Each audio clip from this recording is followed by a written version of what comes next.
Hello everyone, welcome back to my channel Shweta Rajput versatile.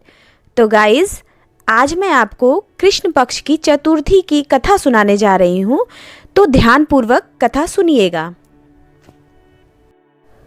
माघ महीने की कृष्ण पक्ष की चतुर्थी तिथि को संकष्टी चतुर्थी के नाम से जाना जाता है और शुक्ल पक्ष की चतुर्थी तिथि को विनायक चतुर्थी के नाम से जाना जाता है। भक्तों, माघ महीने की कृष्ण पक्ष की चतुर्थी तिथि को तिल संकटा चौथ के नाम से भी जाना जाता है और माघ महीने की शुक्ल पक्ष की चतुर्थी को तिलकुंद चौथ, तिलकूट चतुर्थी, वरद चतुर्थी के नाम से भी जाना जाता है। इनके अन्य नाम भी हैं, जैसे तिल संकटा चौथ, माघी चतुर्थी और माघ संकटी गणेश चतुर्थी व्रत के नाम से भी जाना जाता है। संकष्टी चतुर्थी के दिन भगवान गणेश का पूजन करने से सभी कष्ट दूर हो जाते हैं। संकष्टी चतुर्थी को भगवान गणेश की आराधना करने के लिए विशेष दिन माना गया है। इस दिन तिल चतुर्थी का व्रत किया जाता है। यह व्रत करने से घर परिवार में आ रही विपदा दूर होती है। कई दिनों से रुके मांगलिक कार्य संपन्न होते हैं तथा भगवान श्री गणेश असीम सुखों की प्राप्ति कराते हैं। इससे कष्ट दूर होते हैं और धर्म, अर्थ, मोक्ष, विद्या, धन व आरोग्य की प्राप्ति होती है। इस दिन गणेश कथा सुनने अथवा पढ़ने का विशेष महत्व माना गया है। व्रत करने वालों को इस दिन यह कथा अवश्य पढ़नी या सुननी चाहिए, तभी व्रत का संपूर्ण फल मिलता है। आइए भक्तों, अब हम गणेश चतुर्थी की प्रथम कथा सुनते हैं, तो ध्यानपूर्वक कथा सुनिएगा। पौराणिक गणेश कथा के अनुसार एक बार देवता कई विपदाओं में घिरे थे। तब वह मदद मांगने भगवान शिव के पास आए। उस समय शिव के साथ कार्तिकेय तथा गणेश जी बैठे हुए थे। देवताओं की बात सुनकर शिव जी ने कार्तिकेय व गणेश जी से पूछा कि तुम में से कौन देवताओं के कष्टों का निवारण कर सकता है। तब कार्तिकेय व गणेश जी दोनों ने ही स्वयं को इस कार्य के लिए समक्ष बताया। इस पर भगवान शिव ने दोनों की परीक्षा लेते हुए कहा कि तुम दोनों में से जो सबसे पहले पृथ्वी की परिक्रमा करके आएगा, वही देवताओं की मदद करने जाएगा। भगवान शिव के मुख से यह वचन सुनते ही कार्तिकेय अपने वाहन मोर पर बैठकर पृथ्वी की परिक्रमा के लिए निकल गए। परंतु गणेश जी सोच में पड़ गए कि वह चूहे के ऊपर चढ़कर सारी पृथ्वी की परिक्रमा करेंगे तो इस कार्य में उन्हें बहुत समय लग जाएगा। तभी उन्हें एक उपाय सूझा। गणेश अपने स्थान से उठे और अपने माता पिता की 7 बार परिक्रमा करके वापस बैठ गए। परिक्रमा करके लौटने पर कार्तिकेय स्वयं को विजेता बताने लगे। तब शिवजी ने श्री गणेश से पृथ्वी की परिक्रमा न करने का कारण पूछा। तब गणेश ने कहा, माता पिता के चरणों में ही समस्त लोक हैं। यह सुनकर भगवान शिव ने गणेश जी को देवताओं के संकट दूर करने की आज्ञा दी। इस प्रकार भगवान शिव ने गणेश जी को आशीर्वाद दिया कि चतुर्थी के दिन जो तुम्हारा पूजन करेगा और रात्रि में चंद्रमा को अर्घ्य देगा, उनके तीनों ताप यानी दैहिक ताप, दैविक ताप तथा भौतिक ताप दूर होंगे। इस व्रत को करने से व्रतधारी के सभी तरह के दुख दूर होंगे और उसे जीवन के भौतिक सुखों की प्राप्ति होगी। चारों तरफ से मनुष्य की सुख समृद्धि बढ़ेगी। पुत्र पौत्रादि धन ऐश्वर्य की कमी नहीं रहेगी। तो बोलिए हर हर महादेव। भक्तों, आइए अब हम सुनते हैं गणेश चतुर्थी की द्वितीय कथा। एक शहर में देवरानी जेठानी रहती थी। जेठानी अमीर थी और देवरानी गरीब थी। देवरानी गणेश जी की भक्त थी। देवरानी का पति जंगल से लकड़ी काटकर बेचता था और अक्सर बीमार रहता था। देवरानी जेठानी के घर का सारा काम करती और बदले में जेठानी बचा हुआ खाना, पुराने कपड़े आदि उसको दे देती थी। इसी से देवरानी का परिवार चल रहा था। माघ महीने में देवरानी ने तिल चौथ का व्रत किया। 5 आने का तिल व गुड़ लाकर तिलकुट्टा बनाया। पूजा करके चौथ की कथा यानी कहानी सुनी और तिलकुट्टा छींके में रख दिया और सोचा कि चांद उगने पर पहले तिलकुट्टा और उसके बाद ही कुछ खाएगी। कथा सुनकर वह जेठानी के यहाँ चली गई। खाना बनाकर जेठानी के बच्चों से खाना खाने को कहा तो बच्चे बोले, माँ ने व्रत किया है और माँ भूखी है। जब माँ खाना खाएगी हम भी तभी खाएंगे। जेठ जी को खाना खाने को कहा तो जेठ जी बोले, मैं अकेला नहीं खाऊंगा। जब चांद निकलेगा तब सब खाएंगे, तभी मैं भी खाऊंगा। जेठानी ने देवरानी से कहा कि आज तो किसी ने भी अभी तक खाना नहीं खाया, तुम्हें कैसे दे दूं? तुम सुबह सवेरे ही बचा हुआ खाना ले जाना। देवरानी के घर पर पति, बच्चे सब आस लगाए बैठे थे कि आज तो त्योहार है, इसलिए कुछ पकवान आदि खाने को मिलेगा। परंतु जब बच्चों को पता चला कि आज तो रोटी भी नहीं मिलेगी तो बच्चे रोने लगे। उसके पति को भी बहुत गुस्सा आया। कहने लगा, सारा दिन काम करके भी 2 रोटी नहीं ला सकती तो काम क्यों करती हो? पति ने गुस्से में आकर पत्नी को कपड़े धोवने से मारा। धोवना हाथ से छूट गया तो पाटे से मारा। वह बेचारी गणेश जी को याद करती हुई रोते रोते पानी पीकर सो गई। उस दिन गणेश जी देवरानी के सपने में आए और कहने लगे, धोवने मारी पाटे मारी, सो रही है या जाग रही है? वह बोली, कुछ सो रही हूँ, कुछ जाग रही हूँ। गणेश जी बोले, भूख लगी है, कुछ खाने को दे। देवरानी बोली, क्या दूँ? मेरे घर में तो अन्न का एक दाना भी नहीं है। जेठानी बचा खुचा खाना देती थी, आज वह भी नहीं मिला। पूजा का बचा हुआ तिलकुटा छींके में पड़ा है, वही खा लो। तिलकुटा खाने के बाद गणेश जी बोले, धोवने मारी पाटे मारी, निमटाई लगी है, कहाँ निपटे? वह बोली, यह पड़ा घर, जहाँ इच्छा हो वहाँ निपट लो।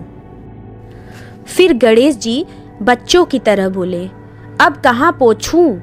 नींद में मग्न अब देवरानी को बहुत गुस्सा आया कि कब से तंग किए जा रहे हैं। सो बोली, मेरे सर पर पोछो। और कहाँ पोछोगे? सुबह जब देवरानी उठी तो यह देखकर हैरान रह गई कि पूरा घर हीरे मोती से जगमगा रहा है। सिर पर जहाँ विनायक जी पोछनी कर गए थे वहाँ हीरे के टीके व बिंदी जगमगा रहे थे। उस दिन देवरानी जेठानी के यहाँ काम करने नहीं गई।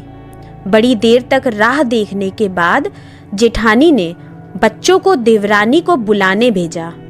जेठानी ने सोचा कल खाना नहीं दिया, इसीलिए शायद देवरानी बुरा मान गई है। बच्चे बुलाने गए और बोले, चाची चलो, माँ ने बुलाया है, सारा काम पड़ा है।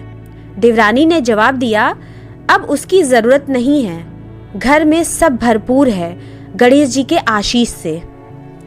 बच्चों ने घर जाकर माँ को बताया कि चाची का तो पूरा घर हीरे मोतियों से जगमगा रहा है।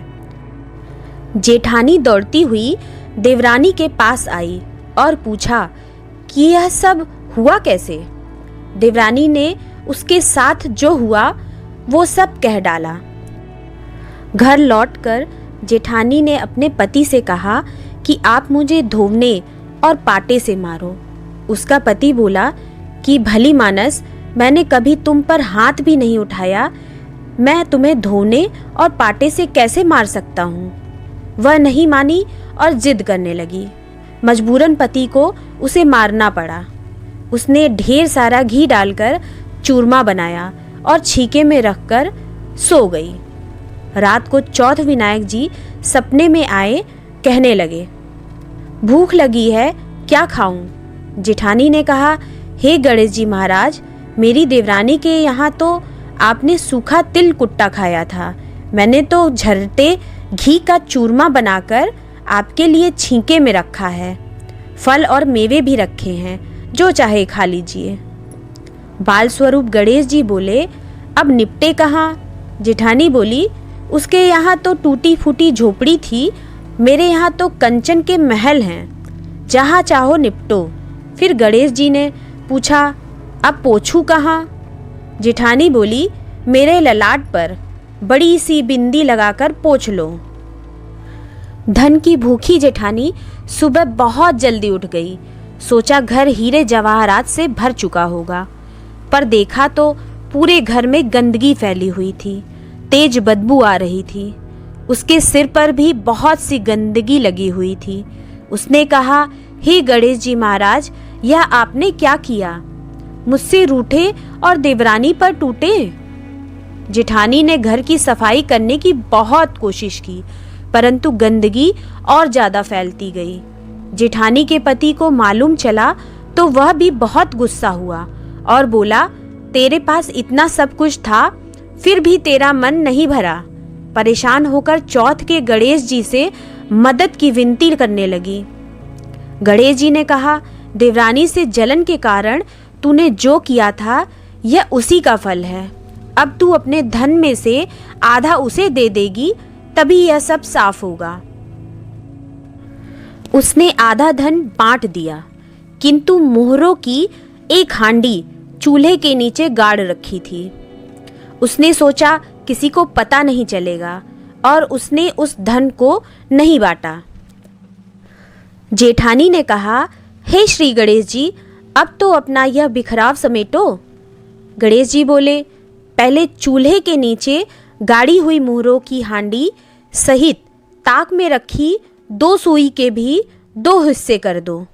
इस प्रकार श्री गणेश ने बाल स्वरूप में आकर सुई जैसी छोटी चीज का भी बंटवारा किया और अपनी माया समेटी। हे गणेश जी महाराज, जैसे आपने देवरानी पर कृपा की, वैसी सब पर करना। कहानी कहने वाले, सुनने वाले व हुंकार भरने वाले सब पर कृपा करना, किंतु जेठानी को जैसी सजा दी वैसी किसी को मत देना। तो बोलो गणेश जी महाराज की जय, चौथ माता की जय। भक्तों, आइए अब हम गणेश चौथ की तृतीय कथा सुनते हैं। ऋषि शर्मा ब्राह्मण की कथा। पार्वती जी ने पूछा कि हे वत्स, माघ महीने में किस गणेश की पूजा करनी चाहिए तथा इसका क्या नाम है? इसे सविस्तार बतलाने की कृपा करें। गणेश जी ने कहा कि हे माता, माघ में भालचंद्र नामक गणेश की पूजा करनी चाहिए। इनका पूजन षोडशोपचार विधि से करना चाहिए। हे माता पार्वती, इस दिन तिल के 10 लड्डू बना ले, 5 लड्डू देवता चढ़ावे और शेष 5 ब्राह्मण को दान में देवे। ब्राह्मण की पूजा भक्ति पूर्वक करके उन्हें दक्षिणा देने के बाद उन 5 लड्डुओं को उन्हें प्रदान कर दें। हे देवी, तिल के 10 लड्डुओं का स्वयं आहार करें। इस संबंध में मैं आपको राजा हरिश्चंद्र का वृत्तांत सुनाता हूँ। सतयुग में हरिश्चंद्र नामक एक प्रतापी राजा हुए थे। वे सरल स्वभाव के एक सत्यनिष्ठ राजा थे। हे देवी, उनके शासन काल में अधर्म नाम की कोई वस्तु नहीं थी। उनके राज्य में कोई अपाहिज, दरिद्र या दुखी नहीं था। सभी लोग आदि व्याधि से रहित एवं दीर्घायु होते थे। उन्हीं के राज्य में एक ऋषि शर्मा नामक तपस्वी ब्राह्मण रहते थे। एक पुत्र प्राप्ति के बाद वे स्वर्गवासी हो गए। पुत्र का भरण पोषण उनकी पत्नी करने लगी। वह विधवा ब्राह्मणी भिक्षाटन के द्वारा पुत्र का पालन पोषण करती थी। उस ब्राह्मणी ने माघ मास की संकटा चतुर्थी का व्रत किया। वो प्रतिव्रता ब्राह्मणी गोबर से गणेश जी की प्रतिमा बनाकर सदैव पूजन किया करती थी। हे पार्वती, भिक्षाटन के द्वारा ही उसने पूर्वोक्त रीति से तिल के 10 लड्डू बनाए। इसी बीच उसका पुत्र गणेश जी की मूर्ति अपने गले में बांधकर स्वेच्छा से खेलने के लिए बाहर चला गया। तब एक नर पिशाच कुम्हार ने उस ब्राह्मणी के 5 वर्षीय बालक को जबरन पकड़कर अपने आवा में छोड़कर मिट्टी के बर्तनों को पकाने के लिए उसमें आग लगा दी। इधर उसकी माता अपने बच्चे को ढूंढने लगी। उसे ना पाकर वो बड़ी व्याकुल हुई। वो ब्राह्मणी विलाप करती हुई गणेश जी की प्रार्थना करने लगी। हे गणेश जी, आप इस दुखिनी की रक्षा कीजिए। मैं पुत्र के वियोग में व्यथित हूँ, आप मेरी रक्षा कीजिए। वो ब्राह्मणी इसी प्रकार आधी रात तक विलाप करती रही। प्रातः काल होने पर कुम्हार अपने पके हुए बर्तनों को देखने के लिए आया। जब उसने आवा खोल के देखा तो उसमें जांघ भर पानी जमा हुआ पाया, और इससे भी अधिक आश्चर्य उसे तब हुआ कि जब उसमें बैठे हुए बालक को खेलते हुए देखा।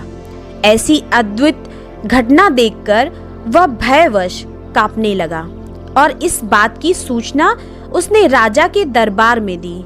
उसने राज्यसभा में अपने कुकृत्य का वर्णन किया।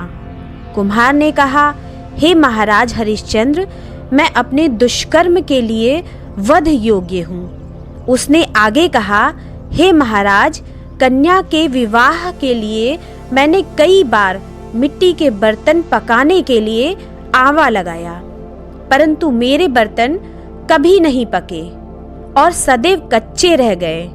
तब मैंने भयभीत होकर एक तांत्रिक से इसका कारण पूछा। उसने कहा कि चुपचाप किसी लड़के की तुम बलि चढ़ा दो, तुम्हारा आवा पाक जाएगा। मैंने सोचा कि मैं किसके बालक की बलि दूं? जिसके बालक की बलि दूंगा वो मुझे क्यों जीवित छोड़ेगा? इसी भय से, हे महाराज, मैंने दृढ़ निश्चय किया कि इसे ही बैठाकर आग लगा दूंगा। मैंने अपनी पत्नी से परामर्श किया कि ऋषि शर्मा ब्राह्मण मृत हो गए हैं। उनकी विधवा दुखी ब्राह्मणी पत्नी भीख मांगकर अपना गुजारा करती है। अरे, वह लड़के को लेकर क्या करेगी? मैं यदि उसके पुत्र की बलि दे दूं तो मेरे बर्तन पक जाएंगे। मैं इस जघन्य कर्म को करके रात में निश्चिंत होकर सो गया। प्रातः जब मैंने आवा खोलकर देखा तो क्या देखता हूँ कि उस लड़के को मैंने जिस स्थिति में बैठा गया था वो उसी स्थिति में निर्भय भाव से बैठा हुआ है और उसमें जांघ भर पानी भरा हुआ है। इस भयावह दृश्य से मैं कांप उठा और इसकी सूचना देने आपके पास आया हूँ। कुम्हार की बात सुनकर राजा बहुत ही विस्मित हुए और उस लड़के को देखने आए। बालक को प्रसन्नता पूर्वक खेलते देखकर मंत्री से राजा ने कहा कि यह क्या बात है, यह किसका लड़का है? इस बात का पता लगाएं। इस आवे में जांघ भर जल कहाँ से आया? इसमें कमल के फूल कहाँ से खिल गए? इस दरिद्र कुम्हार के आवे में हरी हरी दूब कहाँ से उग गई? बालक को ना तो आग की जलन हुई, ना तो इसे भूख प्यास ही है। ये आवे में वैसे ही खेल रहा है मानो अपने घर में खेल रहा हो। राजा इस तरह की बात कह ही रहे थे कि वह ब्राह्मणी वहां बिलखती हुई आ पहुंची। वह कुमार को कोसने लगी। जिस प्रकार गाय अपने बछड़े रंभाती है, ठीक वही अवस्था उस बुढ़िया की थी। वह बुढ़िया बालक को गोद में लेकर प्यार करने लगी और कांपती हुई राजा के सामने बैठ गई। राजा हरिश्चंद्र ने पूछा कि हे ब्राह्मणी, इस बालक के न जलने का क्या कारण है? क्या तू कोई जादू जानती है अथवा तूने कोई धर्माचरण किया है जिसके कारण बच्चे को आँच तक नहीं आई? राजा की बात सुनकर ब्राह्मणी ने कहा कि हे महाराज, मैं कोई जादू नहीं जानती और ना तो कोई धर्माचरण, तपस्या, योग, दान आदि की प्रक्रिया ही जानती हूँ। हे राजन, मैं तो संकट नाशक गणेश चतुर्थी का व्रत करती हूँ। उसी व्रत के कारण मेरा पुत्र जीता जागता बचा है। राजा ने संपूर्ण नगरवासियों को गणेश जी का व्रत करने का आदेश दिया। इस आश्चर्यजनक घटना के कारण सभी लोग उस दिन से प्रत्येक मास की गणेश चतुर्थी का व्रत करने लगे। इस व्रत के प्रभाव से ब्राह्मणी ने अपने पुत्र के जीवन को पुनः पाया था। हे गणेश जी महाराज, जैसी आपने उस ब्राह्मणी और उसके पुत्र पर कृपा की, वैसी ही सब पर करना। कहानी कहने वाले, सुनने वाले व हुंकार भरने वाले सब पर कृपा करना। बोलो गणेश जी महाराज की जय। चौथ माता की जय। भक्तों, आइए अब हम गणेश चौथ की चतुर्थ कथा सुनते हैं। एक बुढ़िया थी। वह बहुत ही गरीब और दृष्टिहीन थी। उसके एक बेटा और बहू थे।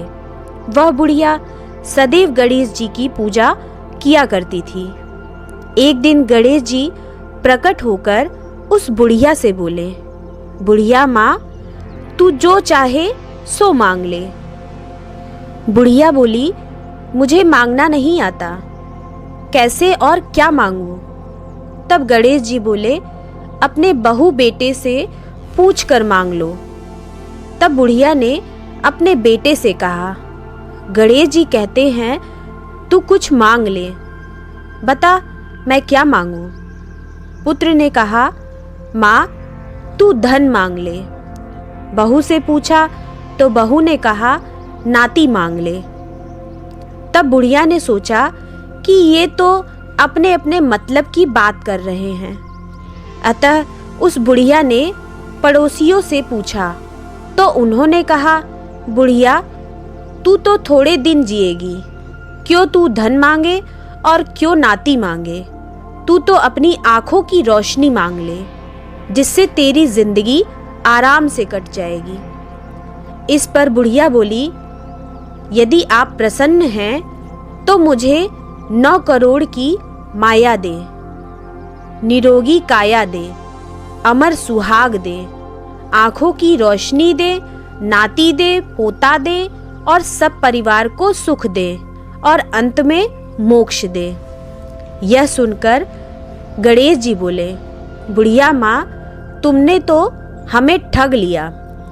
फिर भी जो तूने मांगा है वचन के अनुसार सब तुझे मिलेगा। और यह कहकर गणेश जी अंतर्ध्यान हो गए। उधर बुढ़िया माँ ने जो कुछ मांगा वह सब कुछ मिल गया। हे गणेश जी महाराज, जैसे तुमने उस बुढ़िया माँ को सब कुछ दिया वैसे ही सबको देना। कथा कहने वाले, सुनने वाले तथा हुंकारी भरने वाले सब पर अपनी कृपा बरसाए रखना। तो बोलिए गणपति भगवान की जय। भक्तों, आइए अब हम सुनते हैं गणेश चतुर्थी की पंचम कथा। किंवदंतियों में बताया गया है कि एक बार माता पार्वती स्नान करने के लिए जा रही थी। कक्ष के भीतर कोई प्रवेश ना करे, इसके लिए माता पार्वती ने गणेश जी को पहरा देने का आदेश दिया। माता का आदेश सुनकर गणेश जी तत्परता से जुट गए और कक्ष के बाहर पहरा देने लगे। कुछ ही समय बाद भोलेनाथ माता पार्वती के कक्ष के बाहर आए, लेकिन माँ के आदेश का पालन करते हुए गणेश जी ने उन्हें अंदर जाने नहीं दिया, अंदर जाने से रोका। भगवान भोलेनाथ ने कई बार प्रयास किया कि वह अंदर जा पाए, लेकिन मात्र आदेश और बालक गणेश की कर्मनिष्ठा के आगे उनकी एक न चली। बालक गणेश के इस हठ को देखकर शिव जी ने इतना क्रोध किया कि उन्होंने अपने क्रोध में अस्त्र त्रिशूल से गणेश जी का सिर धड़ से अलग कर दिया। अपने पुत्र के कराहने की आवाज सुनते ही माता पार्वती दौड़ती हुई कक्ष के बाहर आईं। जब उन्होंने अपने पुत्र का सिर धड़ से अलग देखा तो वह अत्यंत दुखी हो गई और अपने पुत्र को जीवन दान देने का आदेश भगवान शिव को दिया। महादेव ने मां पार्वती का ऐसा रूप कभी नहीं देखा था, इसीलिए उनकी आदेश का पालन करते हुए उन्होंने एक हाथी के बच्चे का सिर गणेश जी के धड़ से लगा दिया और जीवन दान दिया। इसके बाद सभी देवताओं ने भी भगवान गणेश को आशीर्वाद दिया। अपने पुत्र को जीवित देख माता पार्वती ने कहा कि इस दिन जो माताएं अपनी संतान के लिए उपवास रखेंगी, उनके संतान को दीर्घायु और अच्छे स्वास्थ्य का वरदान प्राप्त होगा। मान्यता है कि वह माघ मास के कृष्ण पक्ष की चतुर्थी तिथि का दिन था। वर्तमान समय में इसीलिए माताएं अपनी संतान के उज्जवल भविष्य के लिए सकट चौथ का व्रत का पालन करती हैं। तो भक्तों बोलिए गणपति भगवान की जय, माता पार्वती की जय, महादेव शंकर की जय। भक्तों, मैं आशा करती हूँ कि हमारे द्वारा दी गई जानकारी गणेश चतुर्थी की कथा आप सभी को बहुत ज़्यादा पसंद आई होगी। हमारे इस वीडियो को अपने फेसबुक, व्हाट्सएप, इंस्टाग्राम पर ज़रूर शेयर करें। आप हमारे चैनल को ज़रूर सब्सक्राइब करें, जिससे हमारे लेटेस्ट वीडियो की नोटिफिकेशन आपको तत्काल मिल सके। तो गाइज़, यही मैं अपना वीडियो समाप्त करती हूँ। मिलते हैं नेक्स्ट वीडियो में। तब तक के लिए हर हर महादेव। बोलिए गणपति भगवान की जय, माता पार्वती की जय।